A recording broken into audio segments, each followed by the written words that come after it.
Irmãos e irmãs, boa noite a todos. Tudo bem? Obrigada. Bem, nós daremos continuidade ao nosso estudo a respeito dos precursores do Cristo, e que coincide com o primeiro capítulo do Evangelho, e que esse capítulo nos ensina bastante.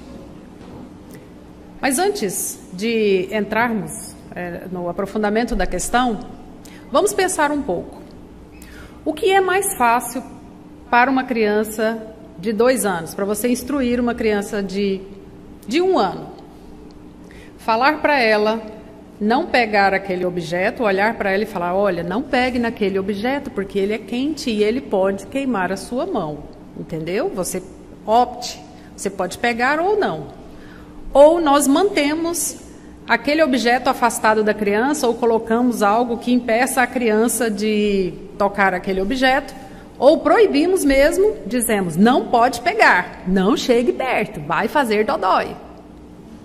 Não é verdade? Não é assim que a gente age com a criança de 1 ano? É possível dialogar com ela? É.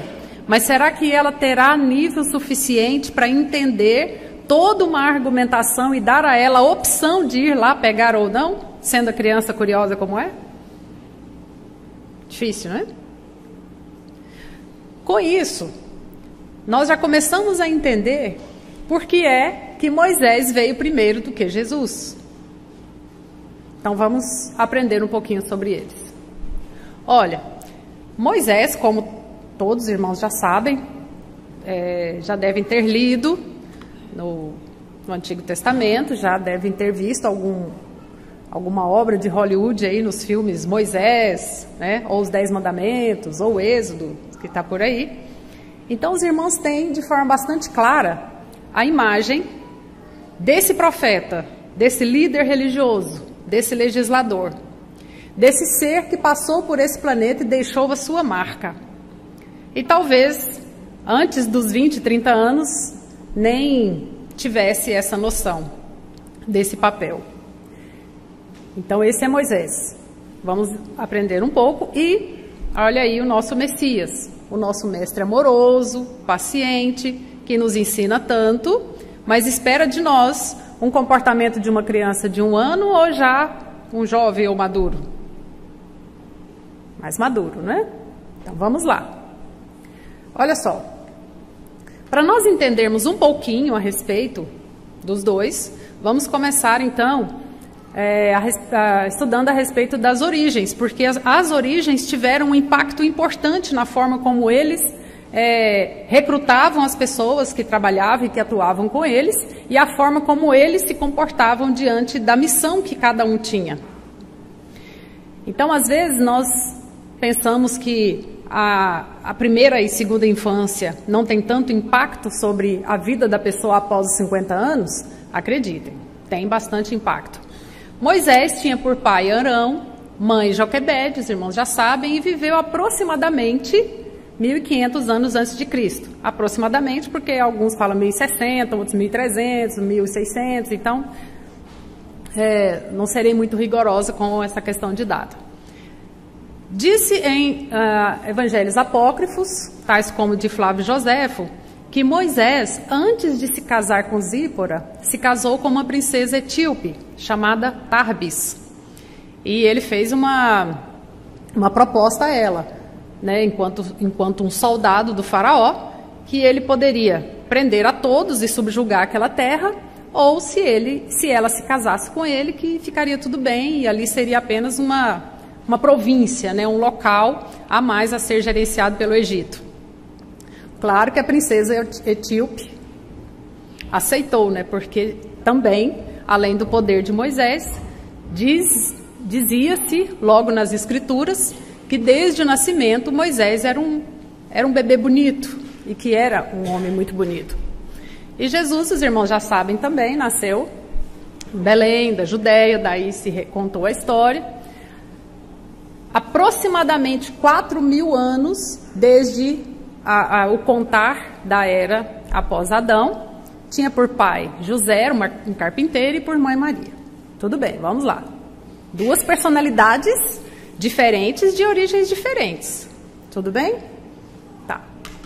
Quando quando nós começamos a observar essa evolução histórica, para entendermos por que essas duas personalidades tão diferentes tiveram um papel muito semelhante, nós entendemos que se passou muito tempo, mas que esse passar do tempo também teve um impacto importante no decorrer da história, desde Noé até a chegada de Jesus. Então, se os irmãos começarem a ler Mateus, Marcos, Lucas e João pela genealogia, verão que eles fazem questão de colocar todos os sobrenomes, mas nós não vamos passar essa genealogia aqui. Mas eu só quero destacar que os irmãos se lembram das passagens que fala dos filhos de Noé, Sem, Cã e Jafé? Então, olha lá, de Sem nasceram os hebreus, os povos hebreus, de Cã os egípcios, por exemplo, e de Jafé as tribos monoteístas. Olha só, depois desses hebreus, Abraão e Sara, né, que deram origem ao judaísmo, cristianismo e islamismo.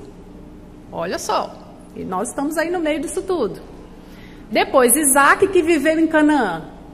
Então, veja bem, os irmãos se lembram que qual era a promessa que Moisés tinha com o povo hebreu?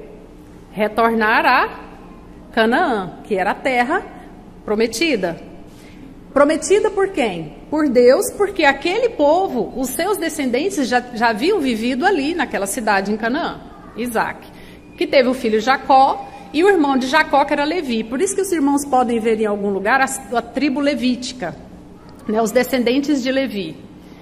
E teve Coate, que foi filha de Levi, teve Joquebede, que foi filha de Coate, e que teve Moisés. Tudo bem? Então vamos lá. Zípora, a segunda esposa de Moisés, que Moisés encontrou lá com os pastores, ela estava recolhendo água. Zípora já tinha uma religião monoteísta, e Moisés vinha de um grupo politeísta do Egito. Então, a religião de Zípora teve uma influência muito forte na escolha de Moisés, na subida no monte e na busca por um monoteísmo mais forte, onde eles tinham o hábito da circuncisão. E daí, então, continuando a genealogia, Davi, Salomão, José, até chegar em Jesus. Aí foram muitos anos. Claro que eu estou pulando muitas épocas, né? Porque só de escravidão foram mais de 200 anos. Atenção! Se nós separarmos, então, esses povos, até chegarmos até nós, em filhos de Sem, de Cã e de Jafé, olha o que nós temos ali: hebreus, caldeus, assírios, elamitas e sírios. De Cã, cananeus, egípcios, filisteus, hititas e amorreus. De Jafé, gregos, trácios, citas, frígios e os persas, atual Irã. Os irmãos acreditam que aquelas setinhas vermelhas ali significam que eles estavam em constantes guerras entre si. Da mesma forma que a gente às vezes observa os irmãos brigando, esses irmãos continuam brigando até hoje, muitos deles.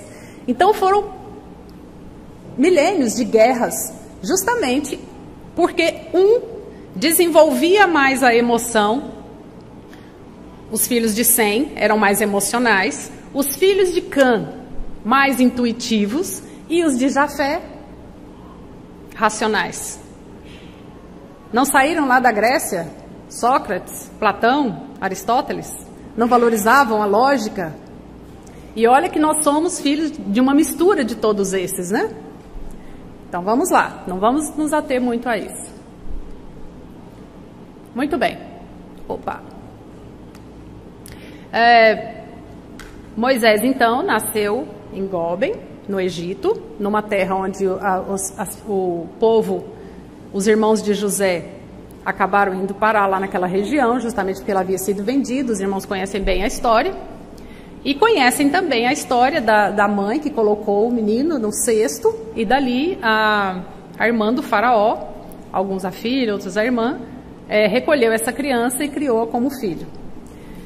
E Jesus, então, em Belém, mais ou menos nessa época aí. Principal semelhança entre Moisés e Jesus, então. Em diversas passagens, os irmãos verão que um dos principais marcos na vida de Moisés, na libertação do povo, foi justamente a divisão das águas. Então nós encontraremos algumas semelhanças, vou citar duas, que é essa questão da divisão das águas, como demonstração de superioridade acima das emoções, e o fato de ter ficado 40 anos circulando, andando pelo deserto, e Jesus também ter ficado 40 dias em jejum, sendo tentado no deserto.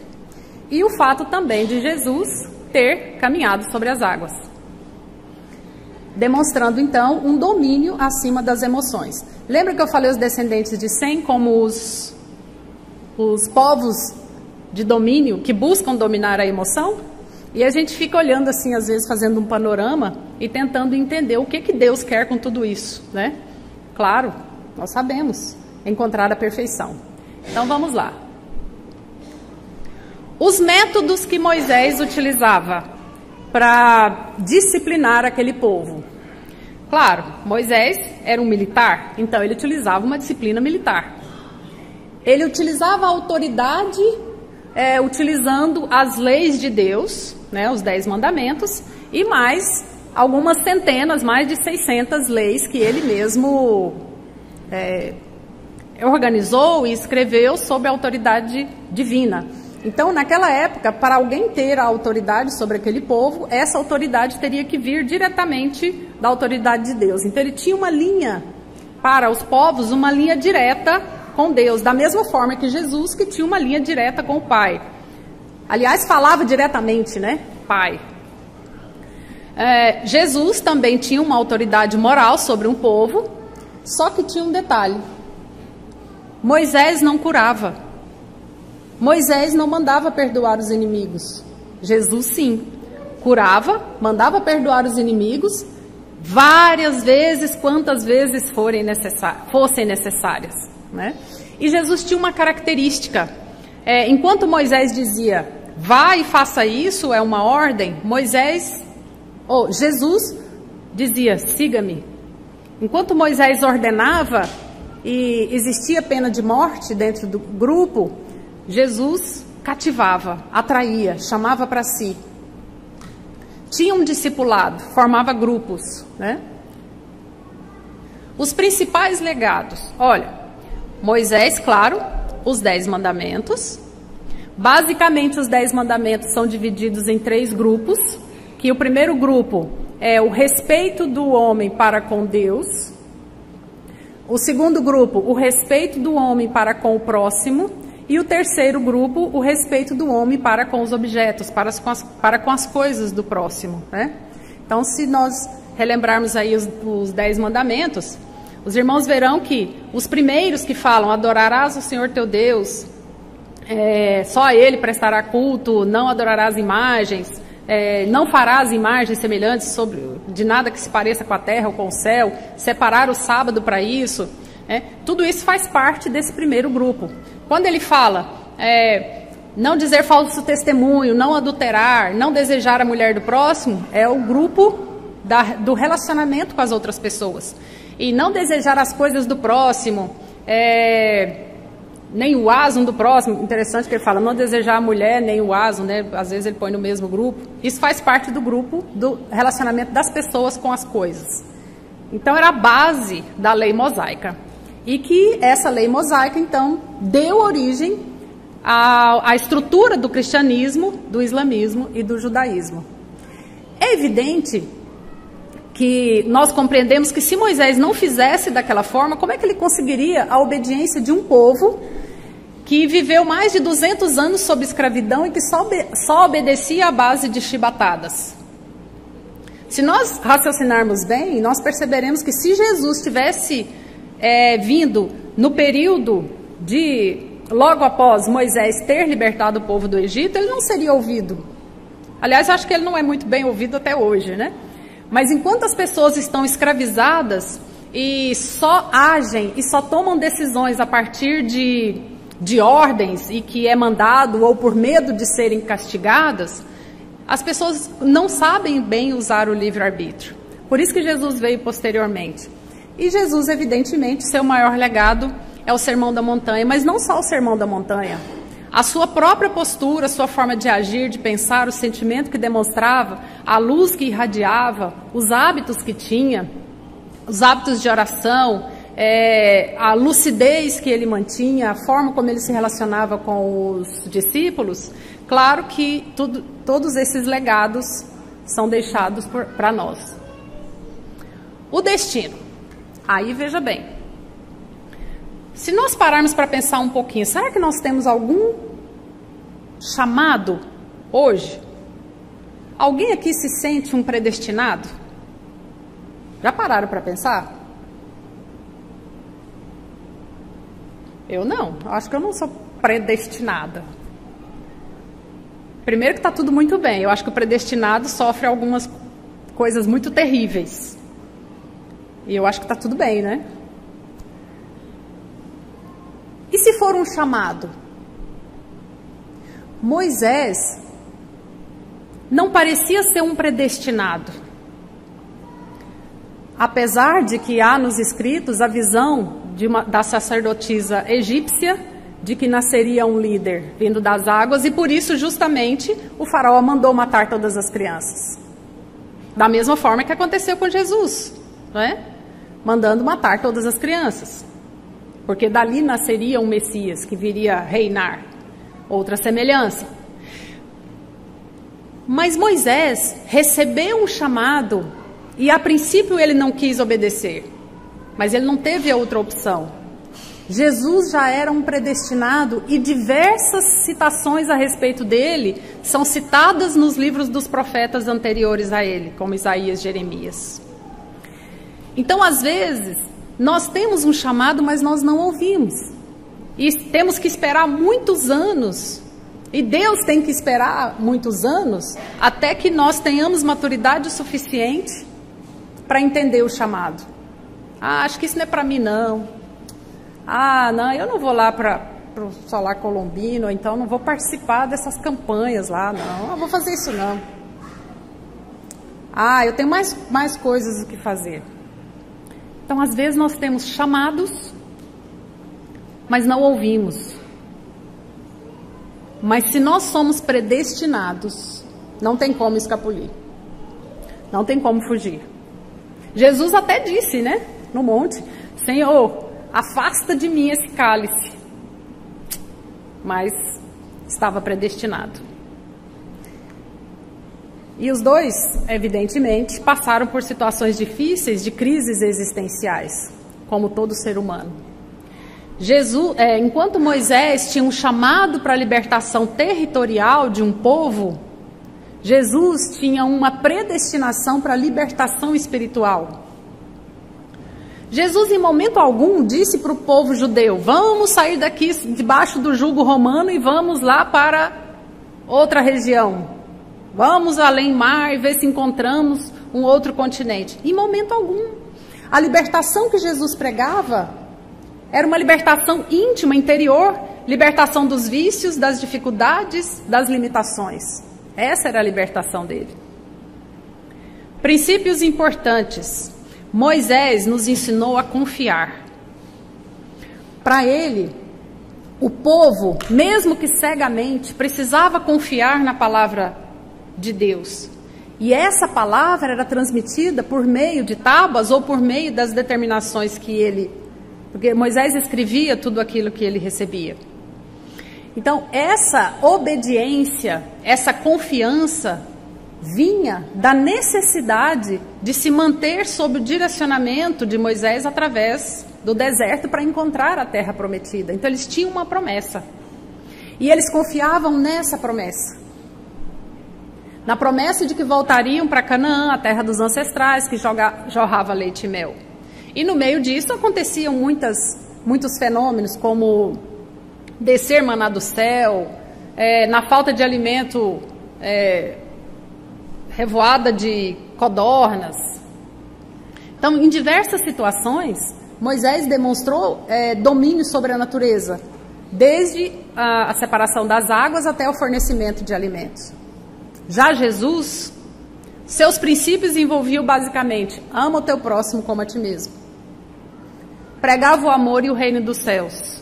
O reino dos céus é comparável então à antiga Canaã. Mas Jesus não falava assim. Não era um local circunscrito, um território, uma terra de alguém ou uma terra sem dono. O reino dos céus começava pelo reino dentro de si mesmo, pela própria consciência, né? E esse era o retorno para a casa do Pai, e não para um território ali que deveria ser tomado, e foi tomado por Josué, né? As muralhas, a história é bem conhecida. Quando esse povo chegou à cidade de Jericó, eles tomaram a cidade, derrubaram os muros, claro, porque o estilo do povo, dos seguidores de Moisés, era um estilo militar, né? Eram divididos militarmente e hierarquicamente. O foco de Moisés, então, encontrar a terra prometida, Canaã, a terra dos ancestrais, que emana leite e mel. E o foco de Jesus, alcançar o reino dos céus. Se os irmãos perceberem, esse era a meta principal de Jesus no decorrer de todos os seus ensinamentos. Porém, tinha um detalhe. Enquanto que para os seguidores de Moisés, o caminhar até essa terra era um caminhar de fé, de força, de aguentar firme, o caminhar de Jesus, como ele próprio diz, né, eu sou o caminho, a verdade e a vida, o caminhar de Jesus era um caminhar milenar, lento, de transformação, não era simplesmente andar de um lugar para o outro, era se transformar. E o que é isso senão a evolução? Era se esforçar por retirar de si mesmo ou por transformar as limitações em virtudes, transformar as dificuldades em facilidades. Era fazer do homem velho um homem novo. Essa é a diferença do deserto. E o deserto entra aí como um elemento de transformação. O deserto entra como uma situação de dificuldade onde o indivíduo se sente desprovido de todos os elementos materiais, submetido a intempéries, a sol quente, a solo árido, mas ao mesmo tempo mantendo o foco na fé. Então, às vezes, nós precisamos passar pelo deserto, sim. Às vezes, nós precisamos passar por um deserto sem muitos amigos para nós aprendermos a valorizarmos os verdadeiros amigos. Às vezes, precisamos passar em alguns desertos nos relacionamentos familiares para entendermos o quanto é importante ter uma família. Às vezes, até passarmos pelo deserto financeiro, para aprendermos que existem as coisas essenciais e o supérfluo, né? São os desertos. A gente só não quer passar 40 anos nele, né? Às vezes passa 40 dias, 40 minutos, né? Os opositores de Moisés. Moisés tinha muita dificuldade de lidar com dois tipos: os idólatras e os infiéis. E se os irmãos souberem algum pouquinho a respeito do Alcorão, organizado por Maomé, os infiéis são todos aqueles que não creem naquele Deus. Então a infidelidade a Deus para Moisés era uma situação crítica, era algo que precisava ser punido com a morte. E Jesus nos dava o livre-arbítrio.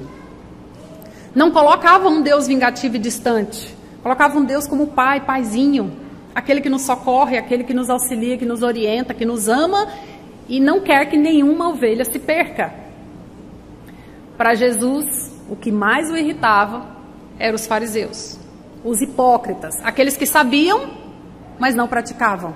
Como nós vimos no estudo anterior, o saber é importante, mas o ser é muito mais.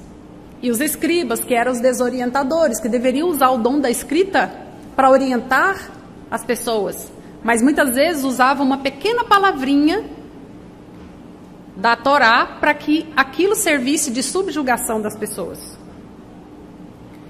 E Moisés também se aborrecia com algumas coisas, com a indisciplina, a falta de fé, a ilegalidade. A lei era dura, né? E até hoje os judeus seguem, né, a Torá, que são os principais livros de Moisés. Jesus mudou o eixo da religião justamente porque enquanto Moisés trabalhava com o mérito, fez isso, recebe aquilo, não fez, não recebe ou é punido, Jesus não. Jesus deixava que as pessoas escolhessem. Ele ilustrava para que as pessoas pensassem por si mesmas e não apenas seguissem cegamente uma lei. Jesus inspirava a reflexão, a semelhança. Olha, existem os talentos. Um fez isso com o talento, o outro enterrou, o outro multiplicou. Então, para a pessoa parar para pensar, mas e eu? O que eu tenho feito com os meus talentos? Será que eu tenho apenas obedecido ou eu tenho usado de criatividade para usar meu principal dom para fazer o máximo possível? Aliás, talvez essa seja a pergunta, né, que o Pai faça quando nós chegarmos logo ali. Será que eu fiz o máximo que eu pude com o talento que eu tenho? Ou eu enterrei o talento ou não usei adequadamente, né? A gente se esforça. O homem para Moisés era um degenerado. Não tinha jeito. Claro, mais de 200 anos ali na escravidão, tinha que fazer uma reforma. Era um semi-selvagem, que precisava de disciplina dura, que precisava de holocaustos, de sacrifícios, né? E esses sacrifícios eram por meio de sacrifícios de animais. Dependendo, às vezes, uma pomba, uma ovelha, né? Um gado maior. E olha quem era o homem para Jesus. A essência, o sal da terra, a luz do mundo. Olha como Jesus levanta a nossa autoestima e tenta tirar de nós o melhor possível. Só que, para Moisés, o homem se aproximaria de Deus sempre que oferecesse algo. E para Jesus? Para Jesus, o homem se aproxima de Deus sempre que ele se torna melhor. Sempre que ele se transforma. A cada vez ele se aproxima mais. Então não é mais uma troca. Não é mais uma moeda. A evolução espiritual não é mais uma moeda de troca. A evolução é uma transformação interior diária. Solitária sim, individual sim, mas de repercussões coletivas. Então, até aqui, nós entendemos uma coisa. Alguém aqui precisa ser mandado a evoluir? Se nós seguíssemos verdadeiramente a doutrina do Cristo, precisaríamos de leis humanas? Precisaríamos de proibições? Alguém precisaria de dizer para nós, não mate. Se você matar, você vai ser preso. Pensem. Nós ainda estamos, às vezes, subjugados ao não, porque ainda estamos em processo evolutivo, mas nós vamos chegar lá. Transformação moral ainda é difícil. Para Moisés, Deus era soberano, vingativo e terrível. Claro, para as pessoas daquela época, precisariam de um Deus assim, de acordo com o nível existente da época. E para Jesus, um pai amoroso, que perdoa, que é acessível. E Kardec arremata, né, nos dando o conceito de Deus, inteligência suprema, causa primeira ou primária de todas as coisas. Então vamos lá. Kardec nos elucida algumas coisas e nos faz dar um passo além.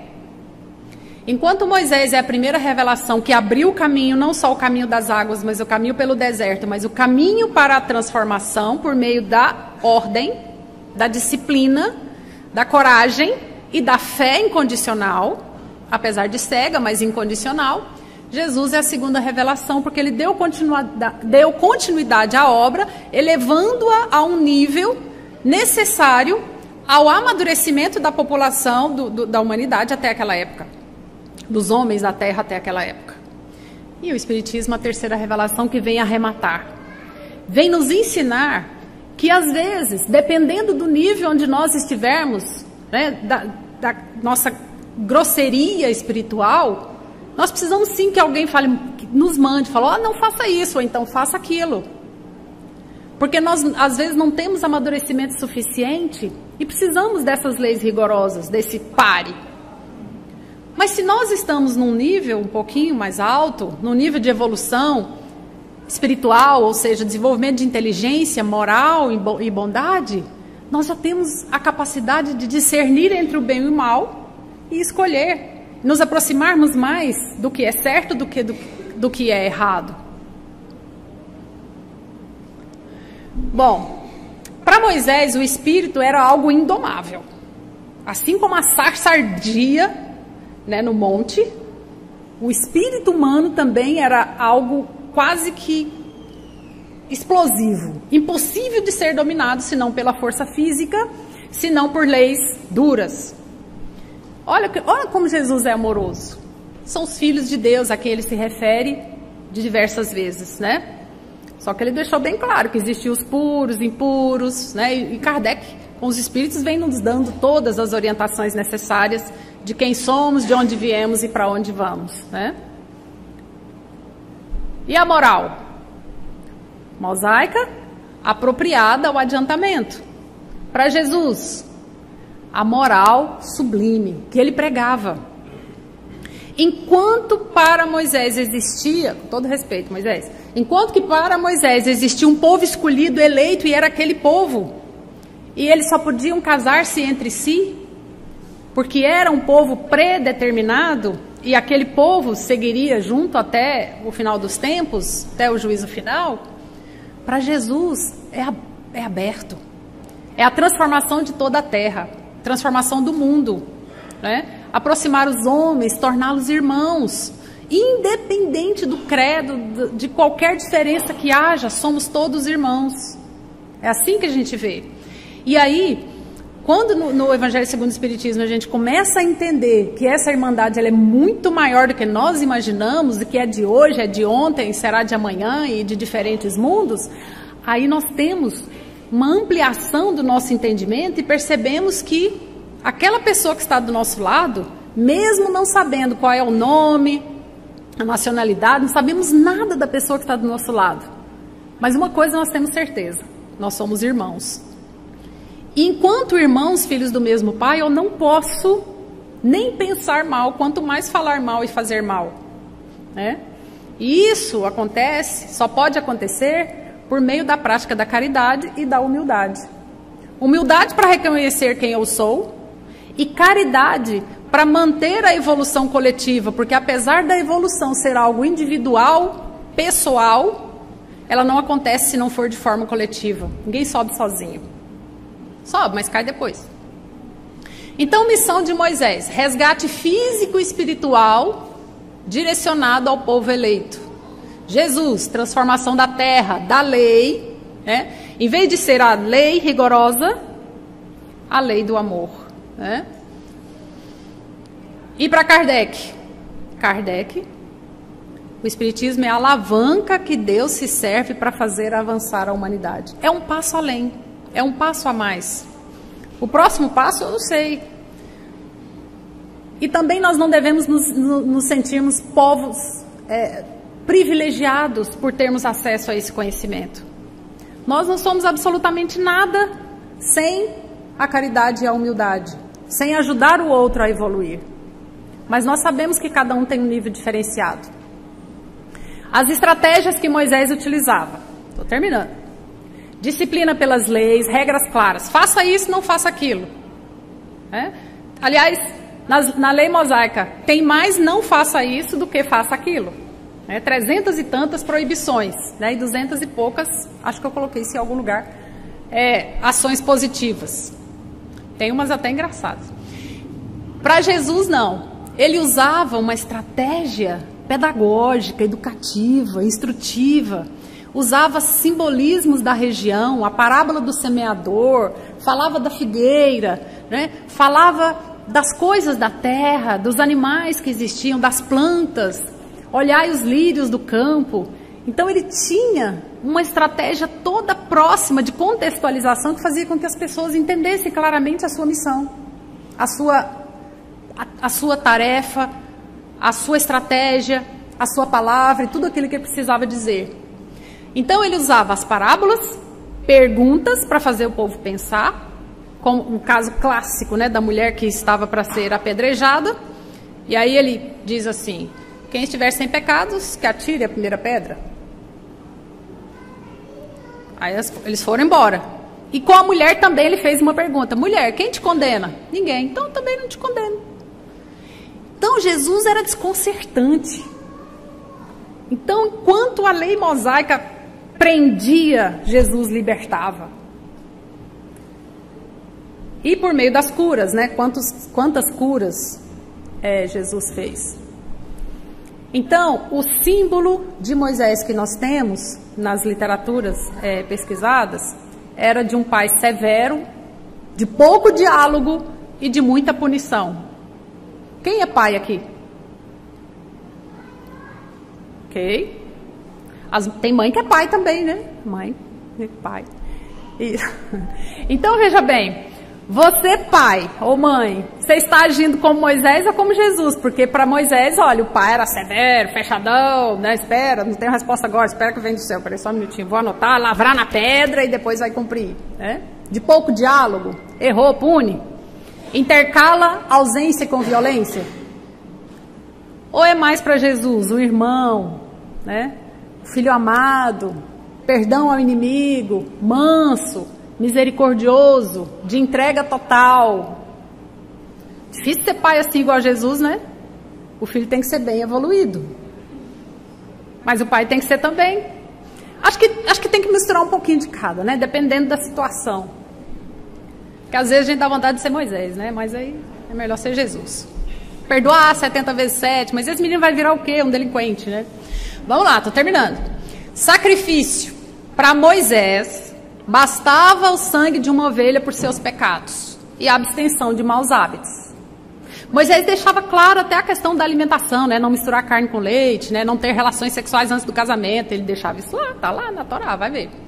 Jesus, o melhor sacrifício era o sincero arrependimento. A busca pelas virtudes. Aí Kardec vem com o bom espírita, né? Aquele que não mede esforços para lutar contra as suas más tendências. Aí arremata mesmo, né? Então, a evolução para Moisés. Basta obedecer à lei. Precisa entender. Obedeça. Mas pai, por que eu tenho que fazer? Porque sim.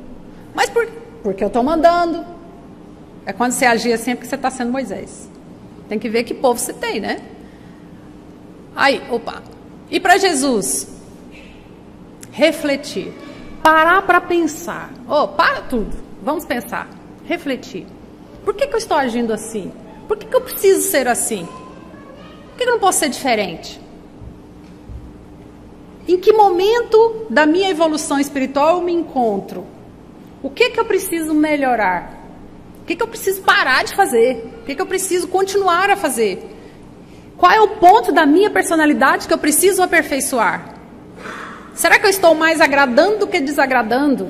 Quando uma pessoa me faz uma crítica, será que eu acho sempre ruim ou eu... Opa! Não posso esquecer que às vezes meu inimigo é o meu melhor amigo que quer falar a verdade na cara. Será que eu estou perdoando como deveria?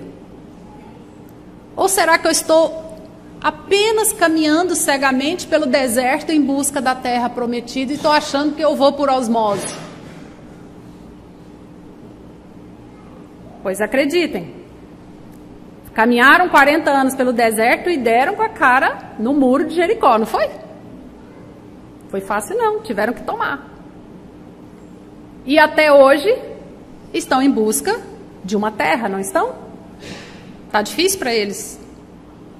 Mas nós somos herdeiros desse povo. Sem eles nós não teríamos o cristianismo. Sem eles nós não teríamos a noção de fé, de sacrifício, de amor incondicional, de crença em Deus e de força para continuar caminhando por mais que as dificuldades sejam imensas. Então, meus queridos, a caminhada é longa, a trajetória é difícil, mas nós temos que continuar caminhando. Para onde nós vamos? Esse é o destino de cada um. Somos predestinados? Olha, Jesus disse assim, nenhuma das ovelhas que o Pai me enviou se perderá. Então nós estamos confiando de que nós não nos perderemos, de que nós estamos no caminho certo. Então vamos caminhar. Muita paz, que Jesus nos abençoe nessa longa caminhada.